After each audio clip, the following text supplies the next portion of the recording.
Welcome, guys, to We Don't Know Ball Basketball Edition here with Retro and Justin. How we feeling today, guys? I'm feeling great. I didn't know you were gonna start, so I was still eating chips, but I'm feeling great. This Um, motherfucker, bro. I'm I'm great. I mean, this week has been indifferent to say the least. I was telling you Mm-hmm. guys off cam yesterday. I felt like the literal biggest bag of dicks, and today I feel like a brand new man.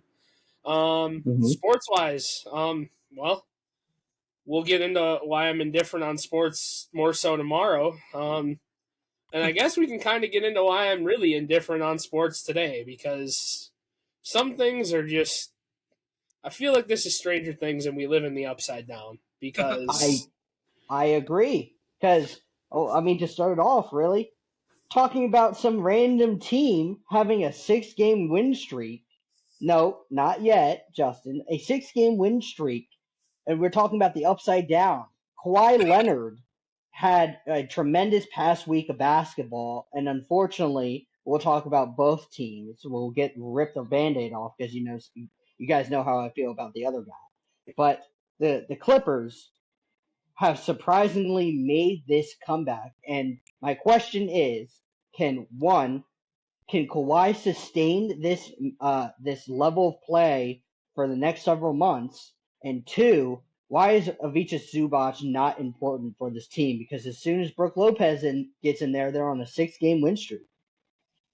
well, I would love to answer this question, but as I do recall a callback to last week when I asked this very same question about Kawhi Leonard, and then asked if the hole was too big, I was told, "Yep, it's too big." But here we are, 6 games into a win streak, climbing in the standings in the West. I mean, I don't think the hole is no longer too big. I mean, they're six The game, running. they're 6 games out of eighth. Like that's really not that doable. And the teams in between them, I mean, the Warriors sitting at eighth, they suck. The Trailblazers, I don't even know if they have an identity at this point. They blow out bad teams, and then they get blown out by bad teams. They compete with good teams, and then get blown out by good teams. So I don't know what the hell they are. Memphis, shocked they have 15 wins to begin with. Dallas and fucking the Clippers are confusing as shit to me. Both of these teams should have just been nothingness this year and have now both decided to go on a hot streak as of the last 30 days. So, I don't know. Yeah. I am more so at a point where in this NBA season is going to start looking like the NFL season really fast. You're going to see top table teams start to dwindle toward the middle of the pack. You're going to see bottom teams come up and meet them at that same level. I think we're going to be in for a hell of a finish to the season once the All-Star break hits, and we're going to see who's racing from there. I think that's a good point. Now on the other side, the inevitable that we're going to have to talk about in retro, start off with you. To end that 6 game win streak was unfortunately the Celtics, and Jaylen Brown came out and said that quote he sent Joe Mazzulla a text message to say I want to guard Kawhi Leonard, and there's been rumblings in the league that he is the best two-way player in the league. Is there any merit to said claim because of one game, or do we think that Jaylen Brown is really that? that Jaylen Brown's the best two-way player? No, no. Okay. Listen, I like Jaylen Brown a lot. I think Jaylen Brown is very, very good. I don't think he's the best two-way player in the league. And listen, as big as I am on him, and obviously he had that 50 bomb on the Clippers, it was huge. I think that one thing that a lot of people aren't talking about is that his defensive efficiency has gone down pretty significantly this year. Obviously, it's just because losing Tatum is going to hurt. You're going to be put on a lot of different assignments. You're going to have to help defense on a lot of people that typically you would have help with.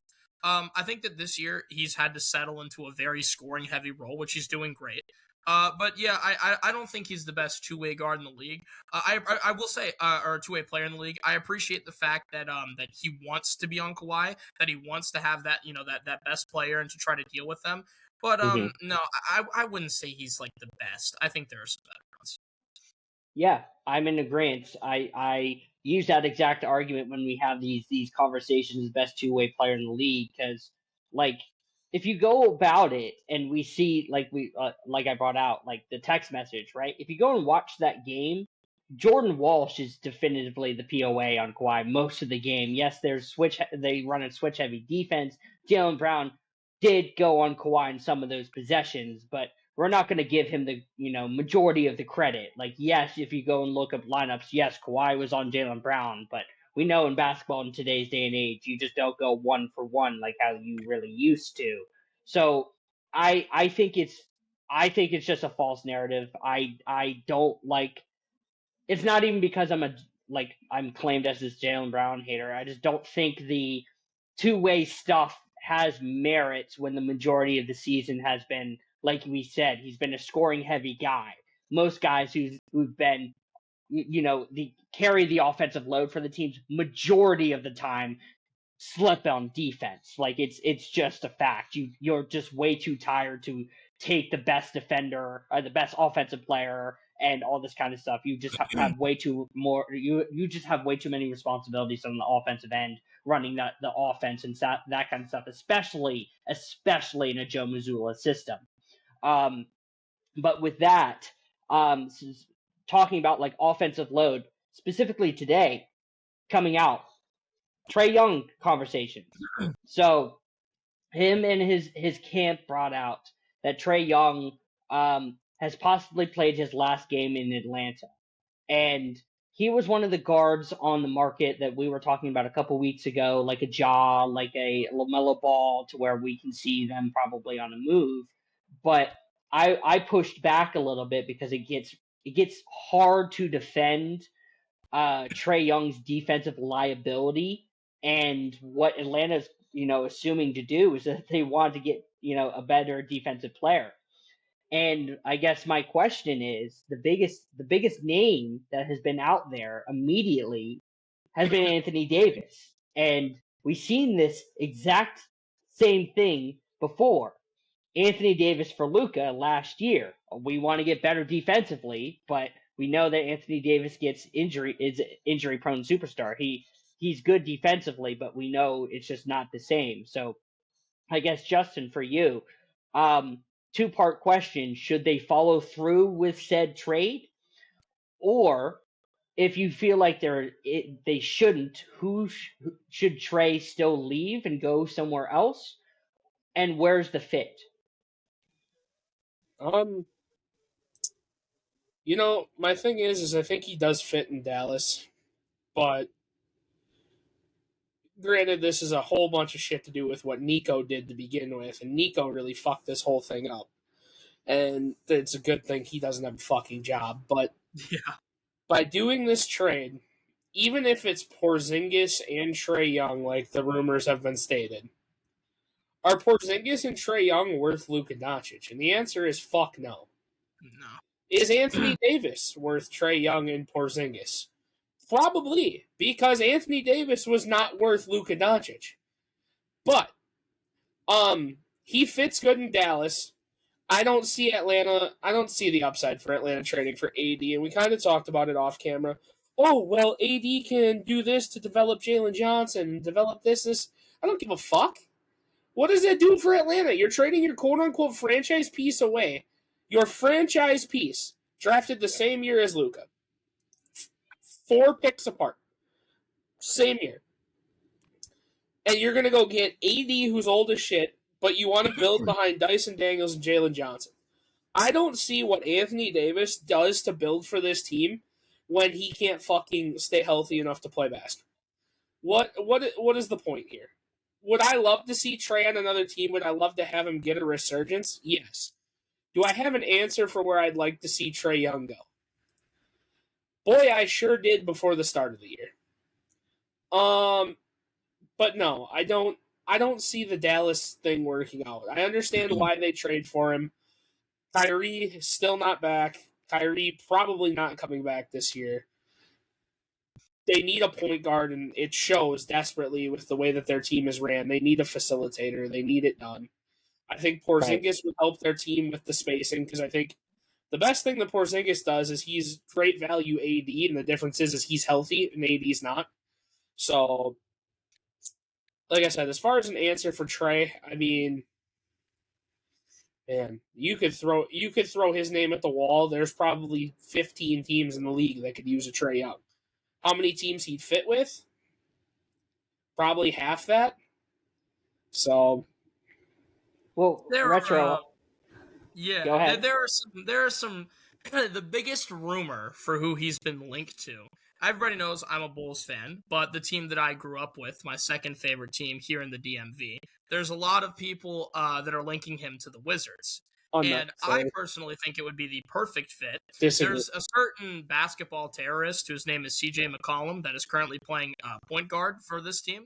I would love to see him pushed out the back door and Trey Young become our point guard. We can have the Trey and Trey duo. We can have Trey Johnson and Trey. That's great. Can I ask you something then? Yeah, what's up? Does the DMV, who's known for not spending any fucking money at all ever, not only push CJ's contract out the window, but sign Trey to the $50 million that he's owed next year? We ball. That my answer would be they should. If you look at that, you have Trey Johnson, who's a young budding star. You have Bilal Coulibaly, who's a young guy that's playing really well. You have Alexandre Sarr, who's a young guy with a lot of potential. You link those guys all together with Trey Young, who's a vet and can give you the passing ability to get them the ball and help elevate them. I think it's a very, very good idea. I think he fits. And then, in the same token, you're getting rid of CJ McCollum, who has been nothing but a negative to this Wizards team since he got there. To me, I really don't see the problem with that. I think it works very well. I like it a lot. I think my issue with it is, Retro, and I talked about this earlier with them, was I don't think a point guard is what leads this team forward with the Wizards. I literally think they need a wing player. They need a veteran wing player to run it from the backside of things. I think that I think their guards are fine. I really do. I think their young guards are budding stars. But the issue with it is I don't think them losing playing time to learn behind Trey Young, who really isn't going to teach them anything, especially when Trey Young's motto is, I'm going to get mine. That's what we've seen from him in the league. I'm going to get mine. I mean, so here's my thing. As far as a wing, I agree with you.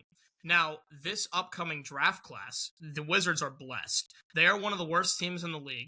Darren Peterson, AJ Dybonsa, Cameron Boozer are all amazing wing prospects. They can all play the wing, and they can all do it very, very well. So if I'm the Wizards, you get Trey Young, you get in the draft class, you get you a Dybonsa or a Peterson or a Boozer, and boom, there's your wing. To me, it kind of all fits together naturally. Yeah, and just to throw it out there, because I do agree, made a video on my page on Jules Compton on TikTok, is that I think those are the two most probable teams to go and get a Trey Young, because you both bring up good points, both like with Washington and with Dallas. There are some, just to throw some, to like play devil's advocate, there are some teams that I have thought of that I think could benefit. I think Toronto could benefit a lot, even though they do need somebody at the center position. I do think that helping the playmaking from Scotty Barnes with somebody like Trey Young, even though he'll bleed a whole bunch of value defensively, that team is good enough to defensively with the length and the size that they have to kind of cover up what Trey has. That's what they did in Atlanta with getting Nickeil Alexander-Walker, and they have Dyson Daniels and that kind of stuff. I think they could benefit from there. But also, I believe that because everybody was saying this, is that, Giannis is out. Why not trade to Milwaukee? With him, KPJ, Giannis, extending the floor with Miles Turner, find something to where if Giannis is going to leave and the Bucks are in desperation mode, why not finally get a star that isn't going to be injury prone like Damian Lillard was, and give somebody the skill set of what Trey Young can to maximize what Giannis can do. And there's like Justin said a little bit earlier, there's probably the skill set can be translated to a whole bunch of teams, but if you look at it, that basically gets cut in half because of his size and that kind of stuff. But having a true playmaker with KPJ being able to take that leap offensively this year, Trey would be able to fix a lot of the offensive woes in Milwaukee to where they would be then suddenly become more relevant and possibly do a play-in, be one of the play-in teams if they go get Trey Young. Now, we just don't know what the packages could be, but it's very interesting for the Trey Young case because I truly think that he does leave, but there's just a whole bunch of teams that would love a skill set for Trey Young. I don't know how you guys feel, but again, I think those are the two teams that I just thought off camera that I was like that's probably a decent fit. I just, like I said, I don't see why the Wizards would make this move. They're trying to get CJ's contract off the books right now, and it sounds like they're trying to do it for a certain reason.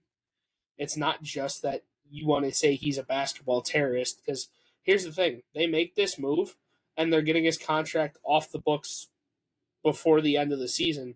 What does that matter? CJ's contract is up at the end of the year anyway, so what does that matter? He just runs off the books at the end of the year anyway. They're not going to make a run at the playoffs this year. The Wizards are not going to do that. The point for me is you're taking CJ off the books to pay Trey Young $50 million next year to arguably for him to be in a, I hate to say it because I really like watching the Wizards' young talent, but he's arguably in a worse situation with the Wizards than he is in Atlanta. So, like, I don't see the benefit for Trey to do this. I don't see the benefit for Washington to do this. I think, like I said, I think Washington needs a veteran guard, whether they try to draft it, or whether they try to draft a forward, like you said, out of Peterson, Dybonza, or Boozer, or they wait till free agency and see if they can make a move on a John Collins or Rui Hachimura that are coming off of their contracts this year. So there's options for them to do stuff at the forward position, but I don't see why they would pay Trey $50 million when Washington doesn't pay anybody to begin with. I get in like actuality, but the reason why I think it's such a good idea is because a lineup. I'm just imagining the lineup in my head. You've got Trey Young at the point, Trey Johnson at the shooting guard. You have Koulibaly, and you have like either Dybonza, Peterson, or Boozer as your two wings, and Alexandre Sarr as your center. That's a beautiful lineup, and it's young. That lineup is really good and super talented. I think that is something that they would definitely want to invest in. And that lineup wins you 35 games. I think that lineup gets you more than a play-in spot. I think it's a very good lineup. I'm just going to agree to disagree. Trey Young's not the needle mover he used to be. The only way Trey Young revitalizes as a needle mover is if somehow Jalen Brunson has a career-ending injury and he goes to get to play in the Garden for half the year. Yeah, I guess I just disagree. I don't know. Trey Young still moves me, personally. I think as an elevator, especially, because he's such a good playmaker. The personal leader of the Trey Young hate train. I do not like his skill sets. I do not think he's a winning player. He's great value. He's good value Curry. Like, he's literally brand Curry. I agree, but I will give the credit where credit's due, is that a lot of the teams that he has been on, like Retro has said, he has elevated them offensively, and why you would want that is, for a young team specifically, is Trey Young would be able to specifically, again, that's my opinion, you can disagree. Again, this is coming from the leader of Trey Young hate. I do not like him whatsoever. I'm not even a fucking Knicks fan. I just don't like him at all. I was high on Trey Young at the beginning. I was real high on Trey Young. I was never high on him. I don't know. I'll be honest. Well, I do like you're Trey also Young. the biggest defender of point guardless basketball, so that's okay. I don't know. I love Trey Young. I think Trey Young is very good, like you said, especially at elevating. I love his playmaking ability, but that's really the biggest. I understand his defense isn't there, but my whole thing is, I get what you guys are saying, but the whole point of Trey Young's presence on that team would be elevation. If there's one guy you can have for a super young team like that you want to like help them learn how to play and feel comfortable, it's Trey Young. Tell you what, they take Jalen Green, I'll take Trey Young. The last thing before we move on, just to be clear, in watching Wizards basketball, yes, I have to go through the pain of doing that this year for my job. Is I don't think it's that much of a pain, to be honest with you. it's what they do is they shoot a fuck ton of threes, but they are fucking horrible at it. They're horrible at it. What Trae Young would be able to do is be able to create a lot more open looks for them. So at least they're not chucking contested threes. It would be more efficient, open looks. And again, it's coming from the Trae Young hater, and I understand his value and all this kind of stuff.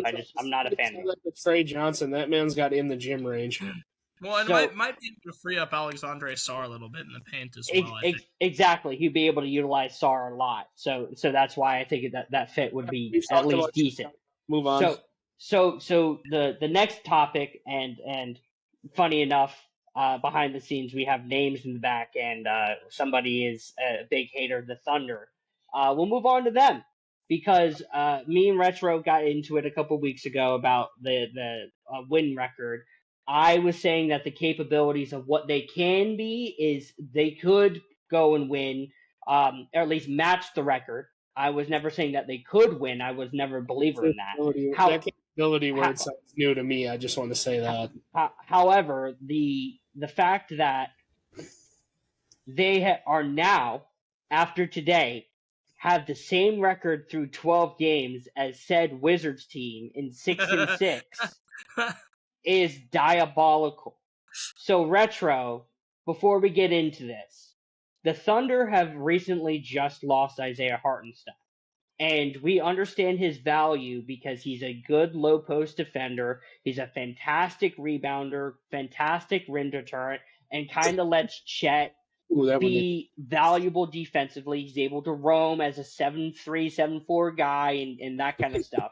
But since he's been out in the lineup, again, they've been 6-6, and they're losing the rebounding battle, both defensively and, more importantly, offensive rebounds. They're getting a lot of second chance points up.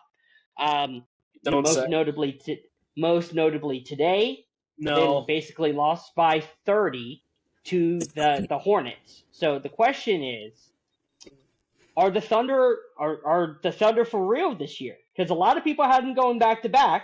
And I was one of the proponents that said they're not. And this is what I was seeing in the offseason. So my question is this just a skid, or is this a real concern going forward in the middle of the season?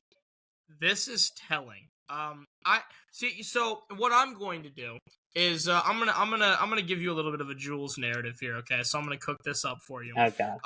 Thunder fans. We don't have 20 minutes for you to get through this. Thunder fans, you guys have been trying to compare Chet to Wemby, which is absolutely hilarious because nobody has tried that. Not even Thunder fans. Yeah, Wemby is so much better. It's not even funny. The actual conversation should be who's more valuable, Chet or Isaiah Hartenstein. Because clearly, to me, it seems like there's a question that needs to be had. Something interesting in the game against the Hornets today. Shea had a block. Lou Dort had 2 blocks. Wiggins had 2 blocks. Guess who didn't have a single block? I thought you guys were supposed to have this absolutely dominant rim protector. He looked lost. My problem is this, okay? Isaiah Hartenstein is clearly super valuable. He provides tons to this team. And if they don't have Isaiah Hartenstein, if let's say he was hurt the whole year for whatever reason, I don't think they would be able to make a run. I think he's actually one of the biggest pieces to this team. But in terms of, I thought the Thunder were going to repeat. I'm not so sure anymore. And the biggest problem is, and we talked about this before, the Thunder play extremely efficient basketball all the time. They're always efficient. But the problem is they just can't hit shots. So whenever they don't hit shots in games, they just lose. So most of the time it's fine. Most of the time they're hitting shots. It works. They have 30 wins, right? But then the times where they can't hit their open shots, which does happen, they just flop. It's just over. So, and the thing is, right, Jokic is going to come back. Do I trust the Thunder in a 7-game series against Nikola Jokic? I don't think so. Do I trust the Thunder in a 7-game series against Wemby? I don't think so. Like, so this is one of those things where at this point in time, I don't know if I'm still favoring the Thunder. This skid is bad, man. It's definitely bad, but it shows the cracks in this Thunder team. It's shown the weaknesses. It's shown where you can exploit them. And if Isaiah Hartenstein isn't on the court, God bless him. I don't know. I think really the conversation should be who is more valuable, Chet or Isaiah Hartenstein. That's the question I want to raise. Justin, to you. They are still the second scariest team to see in a 7-game series in the NBA, and I'll tell you why. These guys don't get tired. These guys will outrun you for 5 to 6 games of the series. These guys will eventually start to hit shots. I said it last week. This is the same problem we were at the same point of last year, where SGA is the only person consistently putting the ball in the bucket. Granted, it's not on great efficiency. It's really not. It's fucking actually dog shit and embarrassing for a former MVP to shoot this bad in the year after his MVP. However, shots will start to fall. Is Hartenstein a big piece missing? Yes. Is Chet severely overrated? I completely disagree with that narrative that everyone's trying to push. Chet is a 7'1", stretch 4, who can move like a point guard. Is he a rim deterrent? No, I think he's actually too small as far as a weight to do it. Because I think you, even as long and lengthy as this kid is, somebody like a Dylan Brooks, a Ruby Hachimura, somebody that's just got a little bit of a meat to themselves can go right through this dude's twig-ass arms. However, Chet's ability to space the floor, his switch ability, basically everything that you would want in a basketball player, just because he's getting compared to Wembanyama, it's unfortunate to him that he's in his second year, and it's Wemby and him are going to go into this center battle of a decade. He's going to be dealt a shitty hand off the jump because he's going against an alien. So I'm done with the Chet slander because people are going to continue to slander him for the simple fact that he drew comparisons to Wemby or vice versa. Why? Because Chet was a high school phenomenon with arguably the same build, and Wemby was an international superstar before he ever touched an NBA floor. There's a big difference between being a high school and college phenomenon and somebody who's been established at a professional level already in the world. Granted, the French League, arguably the third most competitive league in the world, but I'm just saying, this Thunder team is on a skid. Is it a great skid for them? Oh, God, is it fucking awful to watch. They look lost. Lou Dort can't hit a 3. He looks lost when switching on defense. Cason Wallace and SGA are probably the best defensive guard duo in the league, and they can't stop. Well, they couldn't stop me or Retro driving at him right now. I don't really know what to tell you there. I mean, the offensive rebound thing is a problem. We saw it tonight with Charlotte. We saw it last night. The Suns really fucking put belt to ass in the fucking rebound column against them and still ended up having to walk it off with a Booker dagger. But it's a skid. It's a skid. This team is going to be fine. And once they're fully healthy, once they realize they're at the same point they were last year and they have a shot to make this run again, it'll click. It just depends. This is going to come down to what their road looks like in the playoffs. That's what it's going to be. How quick can they dispose of a team to get the rest that they could use to be able to continue to outrun everybody? What lineups they're going to use in the playoffs and how they're going to adapt. Because you have to remember, yes, this 6-6 in the last 12 is rough for them. But this is also a team in the playoffs last year was at the same point with less experience that didn't drop back-to-back games. So that's kind of a big thing to see from a team that had basically no playoff experience. So for them to just get there, I think what we're going to see is probably the equivalent of a Jalen Hurts type thing, where regular season going to be dog shit, but when the lights are shining the brightest, I feel like this team's going to step up. Well, that actually reminds me, I forgot to mention this as well. Speaking of the 7'1" guy with an incredibly long wingspan, thanks for your 6 rebounds. That was very useful. For a person of your height and of your wingspan, the fact that you're not out rebounding Miles Bridges is absolutely disgusting. Brandon Miller had the same amount of rebounds as Chet Holmgren did. Just you're talking. Hold on. First off, you're talking about a guy who's only 4.5 inches shorter, but has 15-inch vertical advantage on Chet Holmgren. Chet Holmgren should be able to raise his hands like this and just take the He ball. can do that, but it's really hard when you have a 6'9" guy with a 34-inch vertical jumping through you to get the ball. I don't know if he had a 10-inch vertical would be enough. He just needs to get high enough to get the ball. His arms are long enough. He should be able to do that. I don't think that's a huge I'm telling you ask. right now, I'm going to take athleticism off of frame any day of the week. I don't know. I don't think it should be that much to ask for Chet to get at least 10. You know how hard it is to go up against a flying body of 230 pounds, 3.5 feet off the ground? Shout out to woman respecter Miles Bridges. Hum diddly dee. Diddly dee. Speaking of, because we were going to talk about this, absolutely, because I don't care what this said fan of this team says. All right, let's get to it. Let's get to it. Justin. Hi. So, I told you weeks ago that Jordan Ott is a good defensive coach. Never said he wasn't. I agree. But coming from the flip side. Before Jules continues, I have never said one bad thing about my team. I just said absolutely. The more that we don't talk about them, the better they'll play. We're about to talk about them for the first time on this podcast. If they go on a skid from here, I want it to be on record. That I want something to happen to a top 5 player on the Spurs. Oh my goodness. So something to happen. If they go on a skid. Yeah.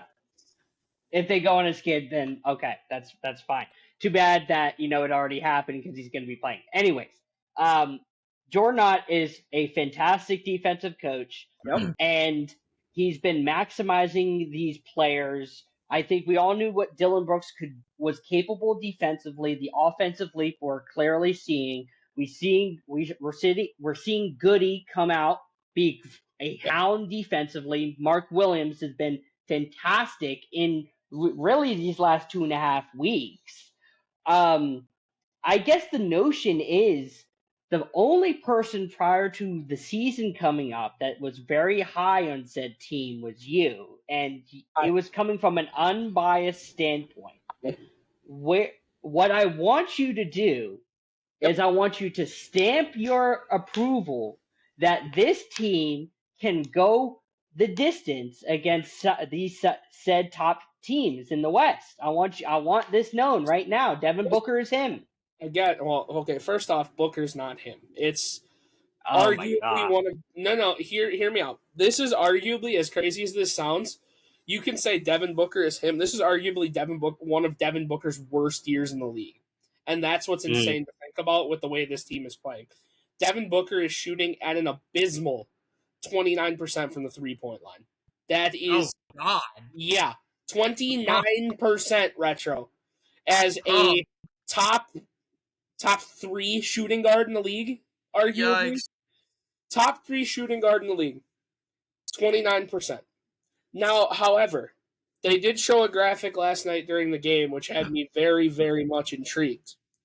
Since Jordan Ott taking over from last year, Dylan Brooks, I just want to make sure I have this right before I butcher his fucking name. Mm-hmm. So it's Dylan Brooks, Colin Gillespie, Jamari Boye, I just wanted to make sure I had that correctly, and Goodwin have all raised their points per game by 4 or more this year. Yep.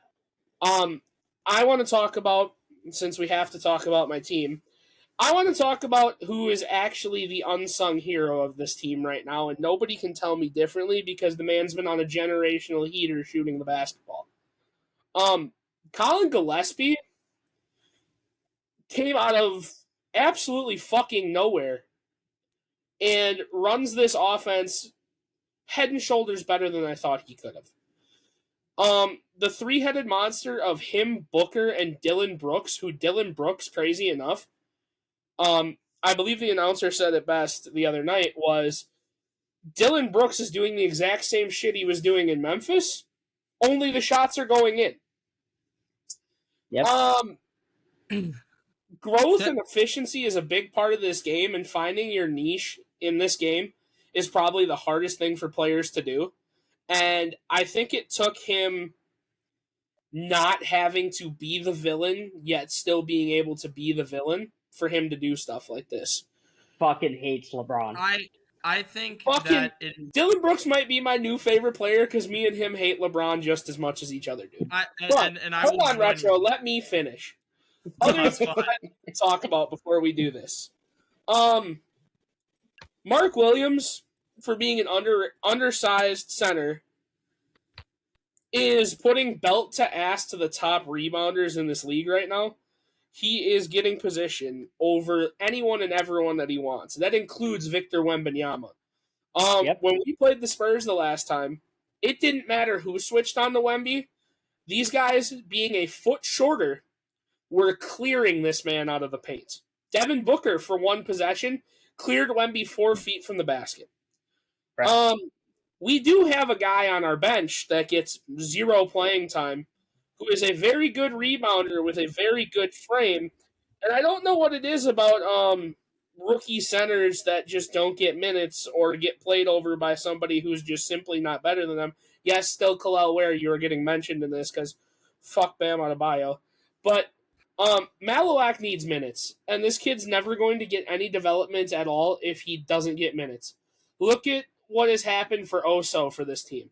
Oso finally starts to get minutes, and Oso has been just the perfect filler guy to get Brooks a break.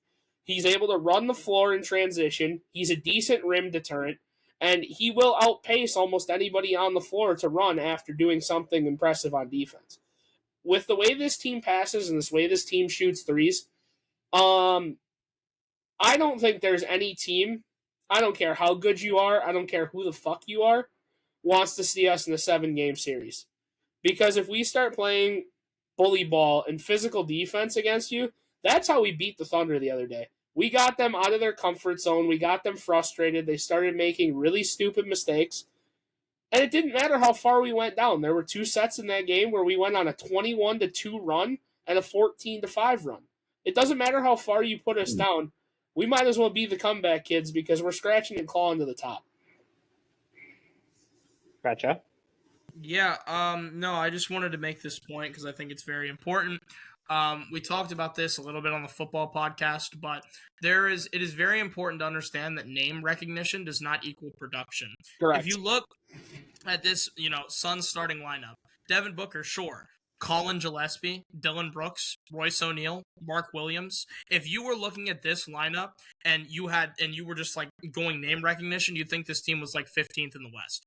Like, realistically, the name rec is not there. However, the production clearly is. Yep. This team is they're scrappy. They fight for rebounds. They fight on defensive possessions. They do the things that winning teams do. It's like what Justin said. If they get physical, they play old school basketball. They're going to out hustle you. They're going to out rebound you, and most importantly, they're going to outwork you. They're going to outwork you on all sides of the court. That is something that this team does, and I love it. It's really entertaining to watch. Not a team that has one superstar that does it all, or a couple guys that you just like watch ISO ball, but they're a team. They play together, they play hard, they play for each other, and that's why it's working. I think it's very, very fun to watch. And the scariest thing about this, which just really got me fucked up, and I know this is why Booker's numbers are down on the offensive side. I'm 100% convinced Devin Booker has bought into this team. Devin Booker has focused more so on his defense, whether it's POA defense or switchability defense, to where he is becoming one of the best on-ball defenders in basketball. He is becoming one of those guys who you have a serious threat for putting in a top 10, maybe even higher conversation for two-way players because of this. Devin Booker's switchability now is he is guarding 1 through 5 on switches, and he does not give a fuck. So if we can get Devin Booker back to the efficient shooting that he was in the previous years, and he can raise that 3-point percentage even 5%, this team's going to win a lot more games. Like I said, it's insane. From last year to this year, even when KD was on the team, going back farther, it's insane to watch for the simple fact that Booker isn't shot chucking. Booker isn't trying to force everything on his own. He's trusting the guys around him. He's facilitating the ball. It doesn't matter if it's him passing it to Colin Gillespie or Dylan Brooks. No, he's dropping the ball off to Goodwin, O'Neal, everybody. I think Devin Booker for the first time has actually bought into this team. I think that's a good point. To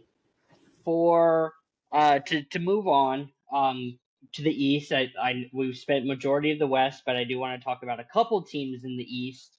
And the first team I wanted to start off with we've talked about them before, and they've had a very weird year because of said superstar player, who I now think has the best slander name in basketball history, Paulo Banchero, aka PB No J.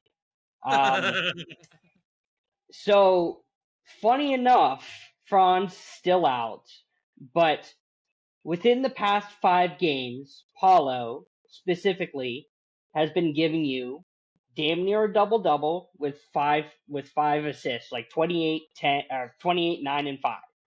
And the efficiency is still not there. He's still on marks to have the worst statistical shooting season of all time. But he is making strides to limit his jump shooting and getting into these low post situations and get to the basket, driving a lot more. So I guess the question is, one, will he maintain this all-time bad season? And the second thing, Jalen Suggs now is going to be out for a significant time. The real two that has stepped up in Franz's disappearance, Desmond Bane finally coming out of his shell and has been shooting the absolute piss out of the fucking ball. And the guy that I've been very high on for a while and has been impressing me a lot, Anthony Black. Can they make any noise in the East, or is it going to be just too detrimental once Franz comes back, and there were, tone down the minutes of Anthony Black and all this kind of stuff? Like, what should the Magic do going forward? I really feel like making noise in the East is like almost anybody can make noise in the East. Like, it gets to a point where every team in the East has very noticeable flaws that you can exploit, all the way up to the top of the East. So I feel like as far as this Magic team is concerned, like you said, Paolo's making a noticeable effort to try to take these post situations more often. The game against the Pacers was a really good example of that. He's 28 points on 9 of 18 from the field. That's solid. We'll take 50% any day. And like you said, you've got Desmond Bane and Anthony Black who are stepping up and playing phenomenal. Desmond Bane, I mean, you said it, Jules, like 12 of 17 from the field against the Pacers. He shot 70% from the field, 50% from 3. Absolutely dominant. I think that Wendell Carter's doing a good job. Honestly, the team as a whole, I think, is playing pretty well. That's right. I understand that the Magic have been, a lot of people have accused them of being fraudulent. I get it. I think that it's definitely fair. And Paolo, like you said, I mean, the jumper has just not been there this year. But yeah. I think they have the ability to any given night. I think that this team has the scoring capability. I think Desmond Bane really was the needle mover that a lot of people didn't know if he could be, and he might honestly be the biggest factor in it. Justin, the Magic are the best of a first round exit in the East. They've already hit what I thought was their peak for the year. This is where I thought they would finish. I don't see them doing anything generational to jump the 5 teams in front of them, let alone any of the teams in front of them. I mean, I think that just looking at the standings right now, I mean, looking at what's above them, the only team I think that they could potentially beat in a series is the Sixers. The other 4 teams above them, no fucking chance. even the teams below him, the 2 teams below him, I don't think they stand a chance at a 7-game series. I'm so over trying to defend Paolo and so over trying to defend this guy who just seems to get worse and worse by the week goes on, Mm-hmm. And at this point, I think every game he plays now just kills his trade value, so I don't know what to say. I don't know if he's going to be the definition of needs a new location to revitalize or whatnot, or needs a system, but Paulo's not a number 1 in this league. He can't be. He's way too inefficient to be a number 1 in this league. He really doesn't have the skill set to be a number 1 in this league. I think it's going to, for him to have any shot at anything in the future, he's going to need a hell of a good superstar to make him look really good. I disagree. I'm a lot bigger on Paolo. I think Paolo 100% has the ability to be a superstar. We've seen the skill set. That's fantastic. Paolo is when healthy, Paolo is the 3rd best player on his team. I disagree. We've seen his skill set. We know what he can be because we've seen it. In terms of, again, you can argue he's not had a great year. That doesn't take away from the fact that Paolo was clearly the best player on his team for the past couple of years. And as far as his trajectory, he's still a very young player. I think he's got all the makings of a great player. He has, again, are you not supposed to get better as your career develops? Sure, and you can say that he's having an off year, but that doesn't mean that his trajectory has gone down. Would you argue that his team has gotten better in the last 3 years? Yeah, probably. So, would you argue in a better situation as a young developing player that you should be getting better? Yes or no? Maybe. It depends on the year. I feel like that's not a maybe. This isn't a this isn't an NFL quarterback debate with a sophomore slump. This is if you are in a better situation than you've been in, arguably in your whole career, you should be playing better as well. Yeah, my answer is you can have an off year and still be getting better. I think that's allowed to happen. Well, how many more years do we give him until he gets put in the Zion Williamson bust category? Well, why I am on the Paulo side between the Franz and the Paulo stuff.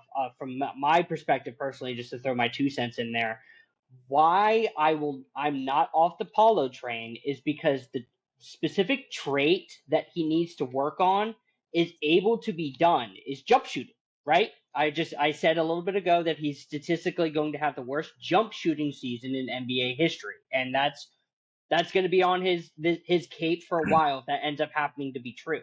However, we have seen all-time great players, even players who are in today's game that didn't have a jumper, create jumpers, and it just takes time. So I do want to pump the brakes. I feel like when I use this argument for another player, it was just, oh well, we can't just create a jumper over time. Pretty sure we can, but I mean, dude, Andre Drummond developed a 3-ball. You can do that. I'm just saying, it's very possible. We had this discussion about a certain player and his inability to shoot the ball, and he's younger, and he can develop it. And Paulo doesn't have great form either. He just can't make it. He needs a whole jump shot change. But when I talk about that for a certain anomaly player that plays for the Houston Rockets, who has unbelievable athleticism and a bright future ahead of him, when I talk about him being able to develop a 3-ball, I look like I'm insane because, oh no, you can't just change somebody's entire jump. Yes, you can. So when I say it about Amen Thompson, why do I look insane? Especially when he is a guard or a small forward shooting guard versus Paulo, who's a small forward power forward. When I say it about Amen, it's, oh no, you can't just do that. But when you talk about Paulo, oh well, he can just work on it in the offseason and figure it out. No, it can't. We can't just play both sides. We can't move the goalposts on everything. If I said it about Amen and people are shutting it down, no, he can't just learn how to shoot a basketball overnight. Nobody said overnight. I said he can develop one in the offseason. If we say it about Paulo and I try to shut it down, it's like, oh no, he can develop one. I shut it down. Oh no, but he can still develop one. Make it make sense. We can't have the cake and eat it too. Like you literally have to make a choice with it. with that specifically, it's because we've had a predication of said pass that Paulo is taking mid range and 3-pointers on volume and making them when a men doesn't have that same track record. That's I think the only reason. Again, I agree with you on both sets that both of them need to develop, and that is a developable trait. It's more, I guess, people will shut that down because Paulo for 2 years have had a jump shot. And mind you, in the playoffs, he was one of the only people on his team shooting and making volume threes the last 2 years against the Cavs and the Celtics. Because Franz shot 19% from three on volume, and that was hot garbage. While Amen specifically through the mid range and three is bottom percentile, and that's something that he can work on. But he is younger, and there's just not set volume. I'm agreeing with both of what you said. Take any fugazi-looking center with an ugly-ass jump shot and give them a shooting coach and make them go sit in the gym for hours a day for an entire offseason, I bet you they come back a better shooter. I agree. But to move on. If Paulo can do that, if Paulo takes the time to actually work on his jump shot and gets a shooting coach and works on the efficiency of putting the ball through the hoop, then more power to him. Until then, yeah. No. Until then, no. Wait. Oh, I got you. So, the next team immediately above them in the Eastern Conference standings, the Philadelphia 76ers, because I've been hearing on my end that this team, when healthy, because that has to be the Philadelphia 76ers only caveat, when healthy, is one of the best teams in the East. And I guess my question to lead with retro, since in the lineup that Joel Embiid and Tyrese Maxey have shared the floor, Joel Embiid has shot significantly more than Tyrese Maxey and has scored a total more amount of points when they've shared, because Tyrese Maxey, when Joel Embiid is on the floor, is not being able to scale down and to be the second option. What should Tyrese Maxey do? What can that team do to revolve around Maxey instead of Embiid? Because Embiid, if you just look at a blank stare, like the box score, Embiid is basically giving you like 20 plus and 7 rebounds, which for any other, center is a good stat line. But we know for Embiid, that's just not Embiid numbers, because he was giving you fucking 33 and 13. Mm-hmm. What is the Sixers' main goal if they want to revolve around a small, dynamic point guard in Maxey to succeed in the East and going into the future? I'll let Justin take this one first. I don't know who needs to hear this or who's going to say something and say I'm brain dead after hearing this. Joel Embiid hinders the Sixers.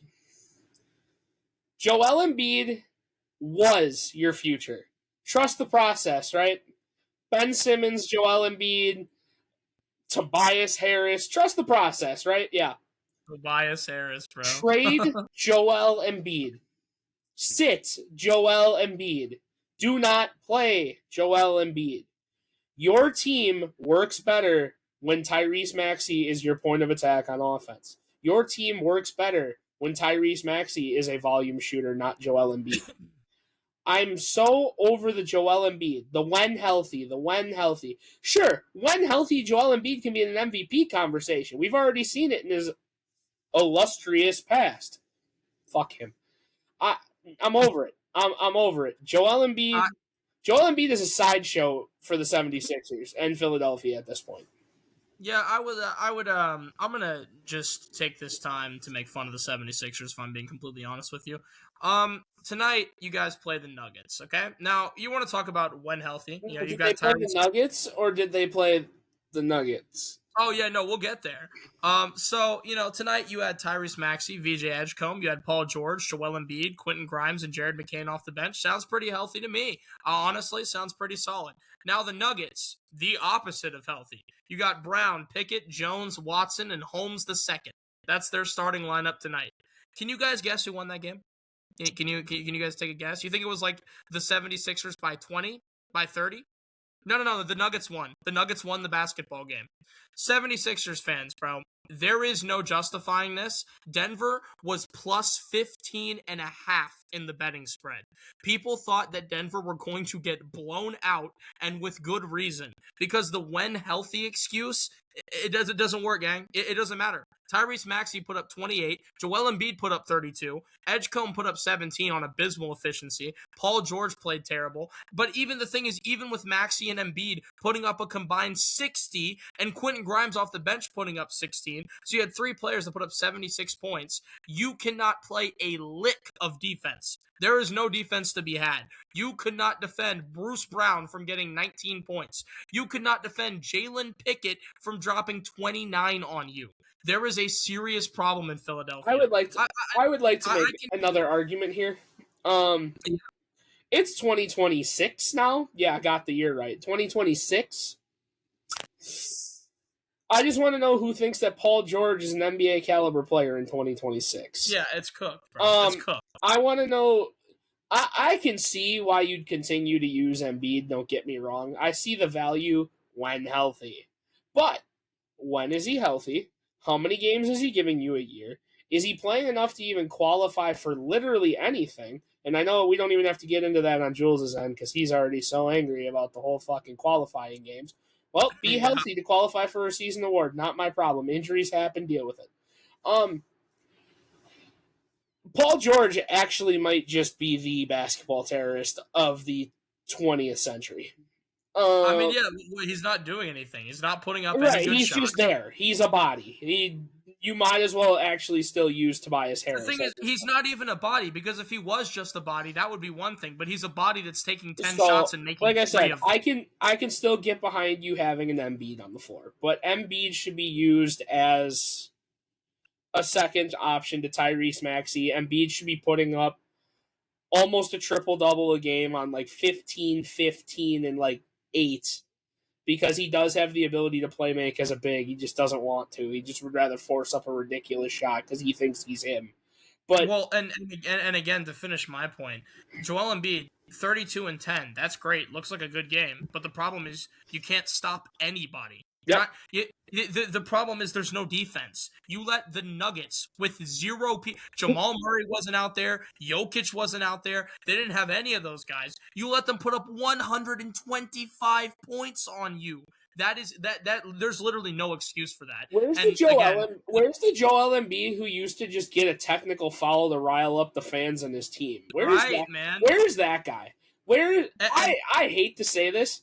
I need Joel Embiid with the Pat Bev mentality back. I need it. Otherwise, this team doesn't function. Joel Embiid it feels like Joel Embiid has lost all passion to play the game.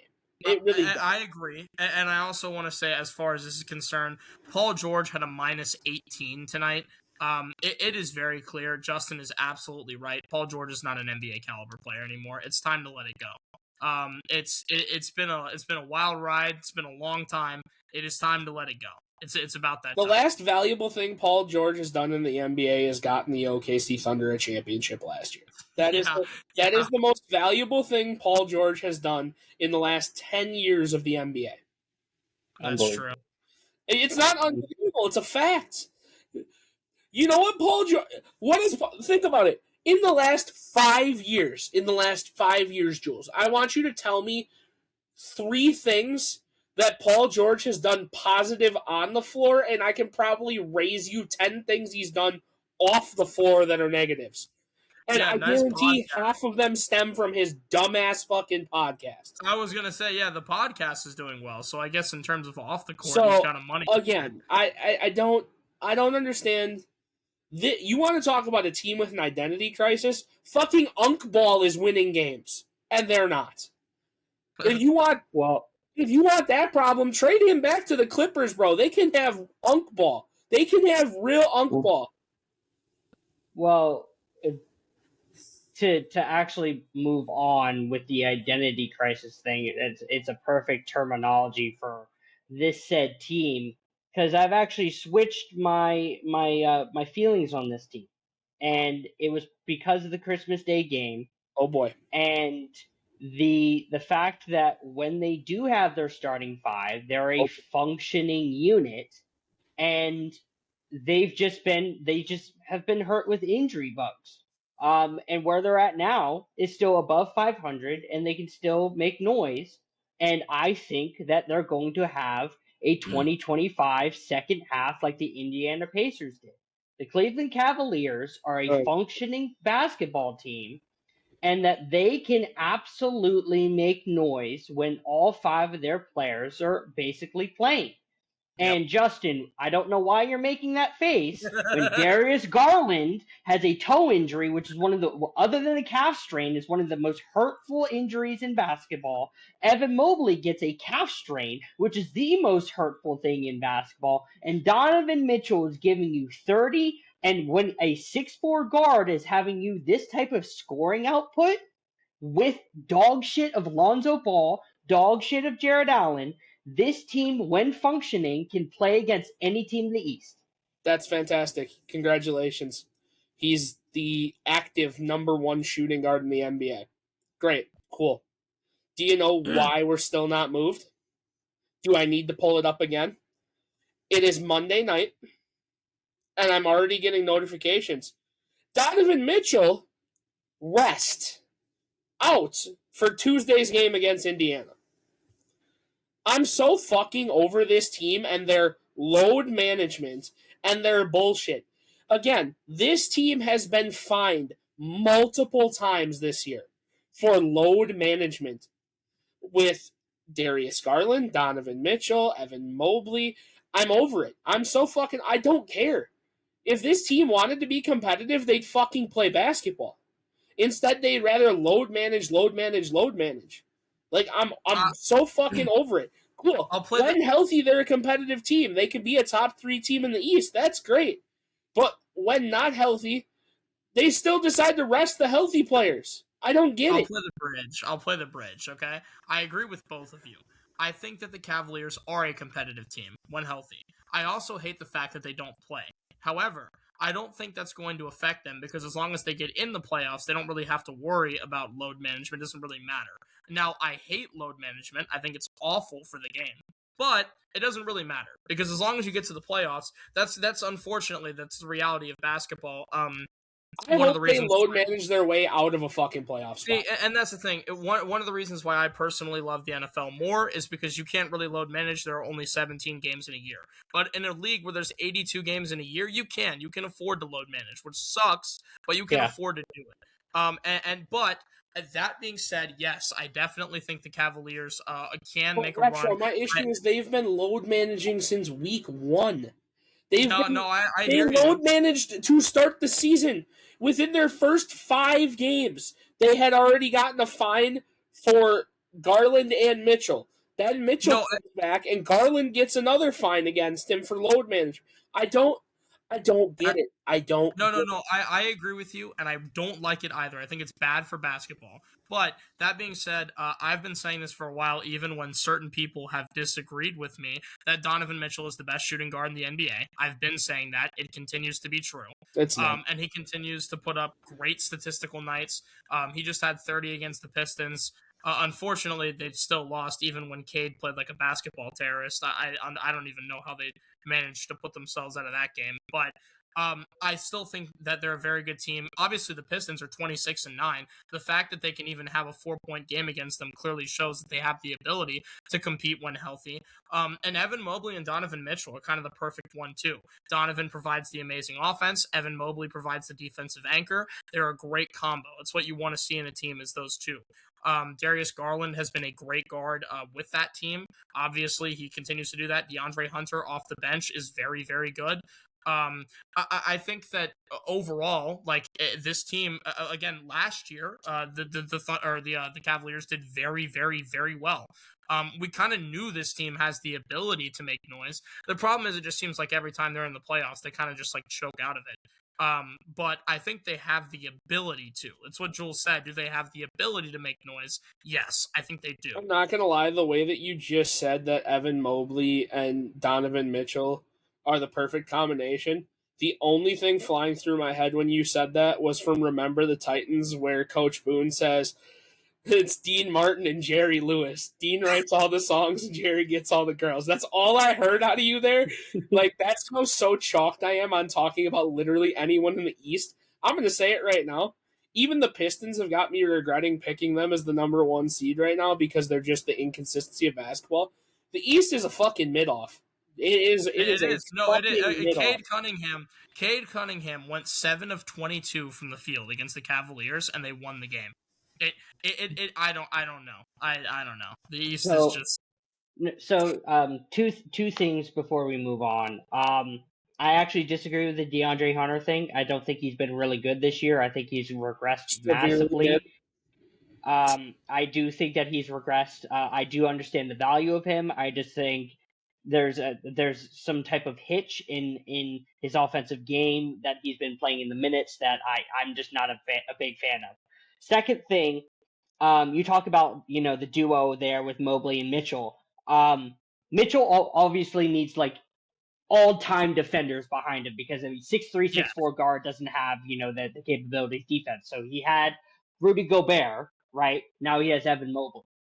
Evan Mobley, I'm looking right fucking at you right now. Mr. AT&T himself.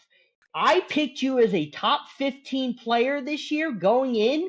You have not even been close to that this year, my friend. Not even fucking close. You were supposed to have this offensive leap. And for almost 2.5, now 3 years, 18-8, 18-8, 18-8.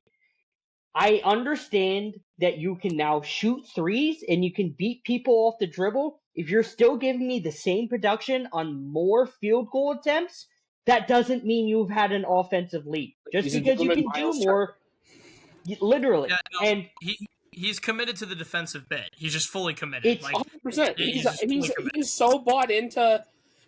Rudy Gobert put up mediocre stats, but won Defensive Player of the Year plenty of times. And I can do it too.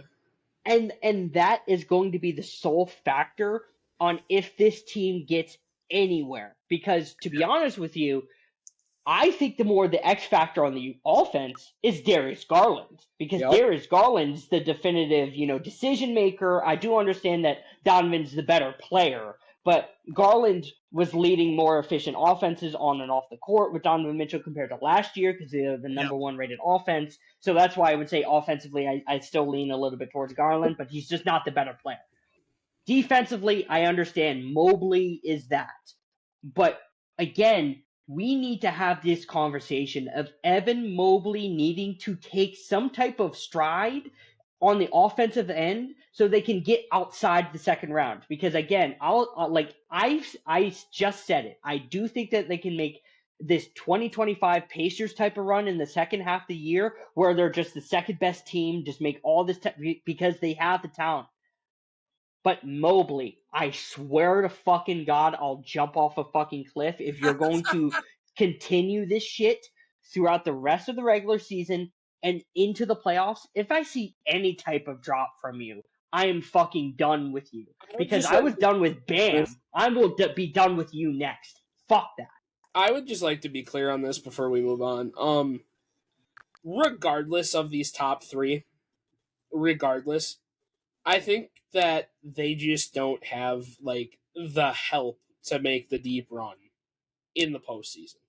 I think that they have okay but not great bench presence. It's nothing spectacular. Whereas when you look at, Toronto's playing injured, but their role players are stepping up. Boston's 9 guys deep. The Knicks only play 5 guys and play unbelievable. Detroit's probably 8 or 9 guys deep. Miami's 9 guys deep. The fact that the Cavs are in the same conversation, as the Bulls right now, is just, this team shouldn't be here. I love my Bulls. You shut up. Your Bulls are frauds. They I was gonna say, to benefit to the Cavaliers, they are not in the same conversation as us. They are. They're actually right in this. They are right with you, right where they're at. But as far as this goes, outside of the big 3 on the Cavs, they're in 8th place right now. In a 7-game series, I just don't see them beating any of the 7 teams above them. I really don't. I think that's crazy. I I was gonna think say, they smoked the Magic, and I think they smoked the Sixers. but it's not high even on just Paulo. that. I think the Cavaliers have the ability to beat any of these teams in the East because I think the any East of is these a teams have the ability to beat any of them because nobody's That's shown what me I'm saying, anything to yeah. why they can surpass the other, but because Cleveland's on a generational skid and half their team is injured, and when they're not injured, they rest. I don't really know what to tell you. No, but it's the point of, like you said, any of these teams can beat any of them because we're in like a mid-off. So my thing is, It's such like I said, and Detroit is literally the best of Detroit is the best of this mid-off. The Knicks somehow show up in the postseason. Boston can't get counted out. Miami, once they figure out that they should play Khalil Ware more than Bam Adebayo, will shoot if up they this. figure out, If they figure out. Well, Eric yeah. Spoelstra, again, Mike Tomlin of Miami Heat over there needs to figure out, he needs to figure out how to coach really fast. But yeah, Jules, you got anything else in the East? Because I really don't want to talk about any other team in the East. I'm just so Mike Tomlin got to the postseason. That's I just want to great say. retro. We can talk more that about was 0-7 is in our future tomorrow. That was the only teams I kind of want to talk in the East because I think they all have kind of interesting spots of where they are within this past week. But yeah, that was the only real teams I wanted to talk in the East. Sick. Take it away, Justin. Let's do the thing. Yeah, let's do the thing. Let's do the thing. This week's is kind of interesting, and I can't wait to see. So, Jules, I'm going to clarify for you for this this category here. There is no team, I want you to mind you, no team past 1990, going back into the past, because we would just be stacked with teams that don't exist anymore. It's best team defenses. And I believe it was measured by defensive rating, even going back before defensive rating was a thing. No Bullets mentions on here, no 70 Celtics on here, no. Considering the 70 Celtics between like a 4-season span had like 4 of the top 5 spots on this list, just because of how impactful Russell was. But yeah, none of them on here. I will openly admit in this category I will not be able to help much. So well, it's like normal, but anyway, hard carry. Don't worry. Yeah. That's crazy, Justin. That's crazy. No, you should have some impact on these. There's only a couple that are kind of crazy. First team up is the 03-04 Pistons. Oh, well, yeah, I know 03-04 Pistons. Okay, and we're doing keep or cut? Yep. Mm-hmm. Pick okay, so pushing the nasty narrative, the Detroit Pistons were actually the number 2 defense that year because the actually best modern defense in the NBA was your San Antonio Spurs. So I will clearly cut the second best defense that year. Yeah, that's fine, but I want to point out that I am a Ben Wallace respecter. Got it. So we're cutting this one? Yes. Yeah. Okay. The 98-99 Hawks. Ew, no. Oh my god, that is so gross. No. Oh, that's fucking disgusting. I'm cutting the absolute piss out of this. That is so gross. I believe they were like 18th all time, just so we're clear. Yeah, they were fantastic. That's kind of disgusting. The 2010-2011 Bulls. Oh. Yo, Joakim Noah's unit. Those are my boys, bro. I'm kind of regretting the Pistons cut, but that's crazy. I would still cut this. Don't do it to Joakim Noah. No, I think it's a hard cut though. I think it's a hard cut. I don't know. It's kind of hard to cut 3 teams early because then you only have 2 cuts and 3 keeps, and that can lead to some very bad things down the line. But I'm cutting this team. All right. Okay. Next up is the 04-05 Spurs. Yeah, it's an instant keep. That's a very good defensive team. Yeah. But just remember, Tim Duncan isn't connected to winning. Fuck off. Just need. Well, remember earlier, dude. That guy was on one about it. The 2013-2014 Pacers. Ooh. It did have a good mind, defense. mind you, said Roy Hibbert-led defense pushed LeBron to 7 in the Eastern Conference Finals. Yeah. So for Retro's sake, because I know he hates Lapuki, Ramon, I do. James, I will keep this That team. is insane. Based.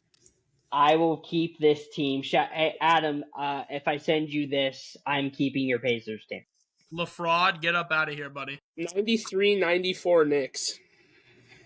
Ooh. Well, Ewing Knicks. Ewing, I think that was Oakley. Obviously Starks. How many more teams do we have? There's Is it just two this and after another one? There's two after this. Yep. This is a hard cut. Okay. 07-08 Celtics. I would keep that. Oh my fucking god! Because I would know. keep that. No, there's literally only one other team that I would take over this Celtics team, and I feel like it's at the last one, knowing how Justin likes to fuck me raw. Yeah, but are you gonna cut Kevin Garnett though? Pause. I again, KG Glazer. Fuck. I swear to God. If that one team isn't there, then you just cut Kevin Garnett. I swear to God. I swear to fucking God. I'll take the chance and I'll keep it. We're keeping? Okay. Yeah, we'll keep it. All right, so you cut the Pistons, cut the Hawks, cut the Bulls, cut the Knicks. You kept the Spurs, Pacers, and Celtics to cut the 2024-2025 OKC Thunder. That's literally the only other fucking team. Motherfucker. You're welcome. Oh my god. There's only one other team. That's crazy.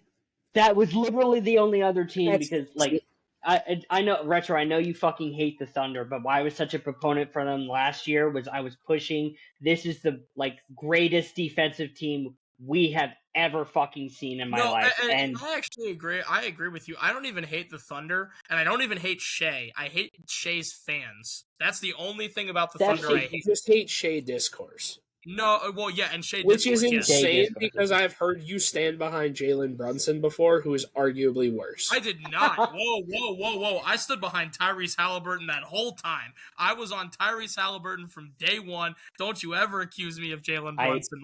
And for the people who that Jalen Brunson is a worse foul baiter than Shea Gilgeous-Alexander. I could absolutely agree with that. Jalen Brunson's a fucking fraud. In fact, I could probably, if I really wanted to dig deep into it, I think I could probably name 5 people that foul bait more. Oh, you better start off that list with Jimmy Butler. Jimmy Butler's good for it, but I don't think he's as bad. He doesn't headcock as much. He's more of a body flailer. I have a problem with the guys who headcock. That's the biggest issue for me. That's fair. I'm a big Alex Caruso. Sorry, you said craziness earlier that I'm not repeating. Anyway, because Alex Caruso was a former Bull, I love him, so I'm glad he got a ring. I'm happy for him. So the next one up is best teams going into an All-Star break. Oh, okay. Currently? What? No, I think he means ever. All time? Oh, ever? All time. Oh, shit. I want to be clear here. There are no teams prior to the 2000s. Oh, okay. I think that might be a little bit better. It does it's still pretty fucking hard. Yeah. Like my dick. What? The 17-18 Rockets. Yeah, what are we doing here, bro? Jules is just on one right now. The 17-18 Rockets. 17-18 Rockets. That they were second in the West, I believe. Were they first? That's a cut, bro. Before All-Star break. Yep. No, because they were the best offense that year, and Ooh. By the way, you are not allowed to look anything up on this one. By the way, No, I'm not. I mean, for I'm the looking simple somewhere fact else. that Like I'm trying to think. the variants of these are not that far apart. Okay. So, fuck. I would. Yeah, I'll cut that. Okay. The 08-09 Celtics. I can't help you with that. Oh, wait. Because I think when does KG get fucking hurt? Oh fuck. This might be a hard cut because I just don't remember when KG gets hurt. Yeah, we'll cut them because I'm not sure. Okay.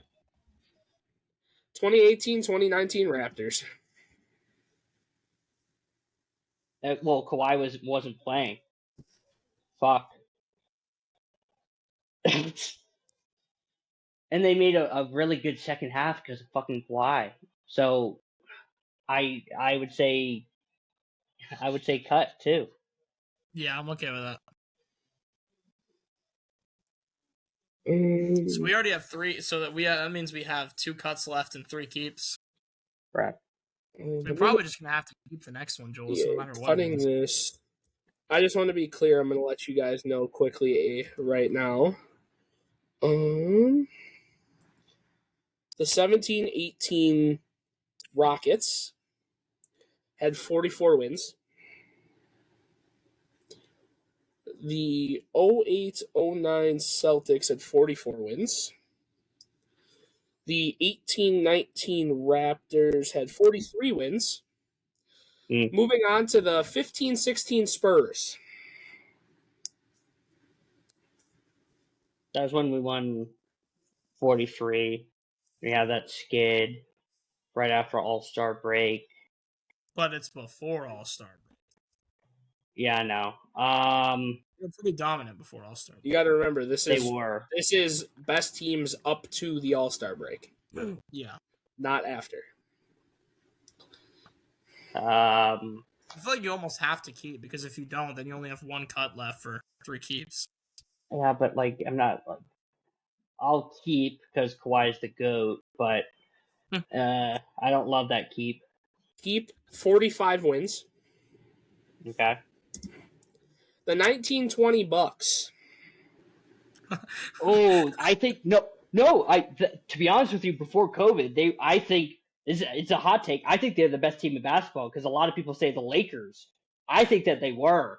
I would say keep for the Bucks. Oh, I thought he said the 1920 Bucks. I was like, what?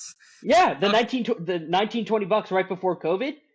No, sorry. I thought he meant literally the year 1920. That's why You're my an brain. 1920. You're a fucking Yeah, idiot. no, that's my fault.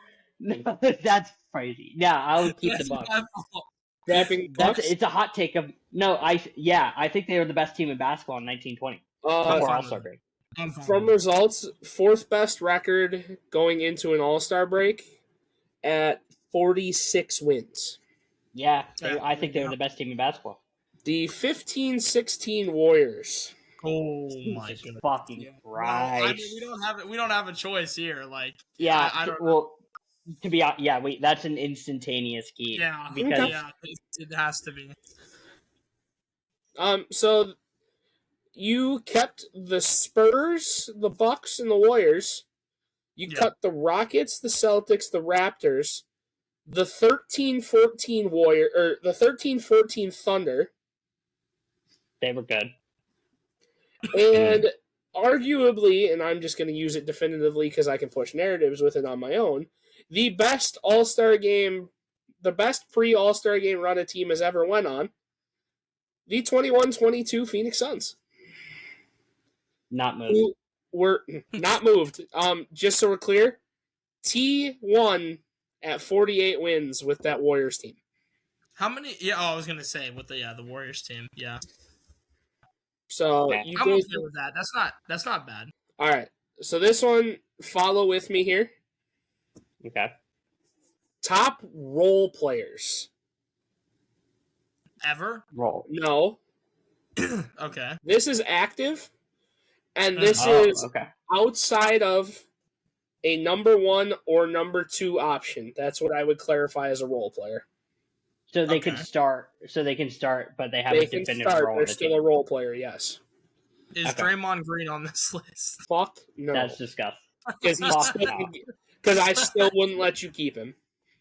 Oh, I wouldn't keep him anyway. Not modern Draymond First player Green, up not is right Alex Caruso. now. Hi. Oh.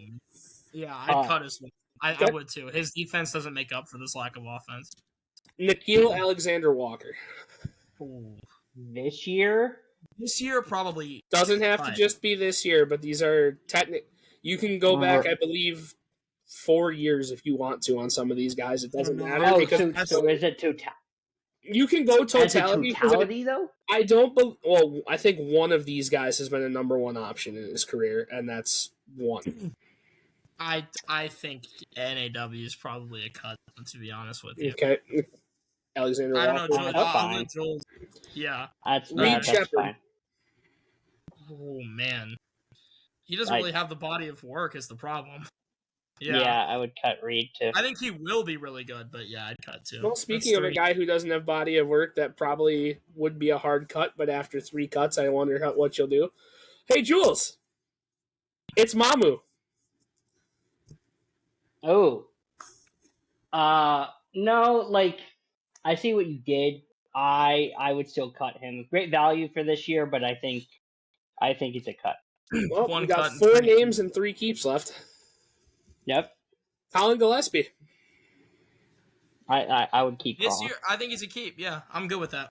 Even though the body of work, I don't think he's as good as Reed, but I think he's equally as valuable. I have a feeling I know where this one's going because it was talked about during the pod. Isaiah Hartenstein. Yeah, keep. Yes. Instantaneous keep. Yes. 1 keep, 2 names. Aaron Gordon. Oh, keep. Aaron Gordon? Yeah. Wait. Jules, Wait. you don't. Pump. I have Okay. been on the Aaron Gordon train for a while, and I understand. However, there's gonna probably be a definitive All-Star, at least as the last name. And Aaron You think Gordon, he you threw can Aaron Gordon as like a bait? absolutely. It's Justin. It's We've been true, it doing is this Justin. for how long? That's true. I will say, I'm Joe TV. I'm sorry. I'm high on Aaron Gordon. I will cut him to see who the last name. Yeah, but Aaron Gordon would be over Gillespie for me. So, in an ideal- I would agree. I would agree. Cut Caruso. Cut Alexander Walker. Cut Shepard. Cut Mamu. Cut Aaron Gordon to keep Colin Gillespie, Isaiah Hartenstein, and Jules. You played the game right this time.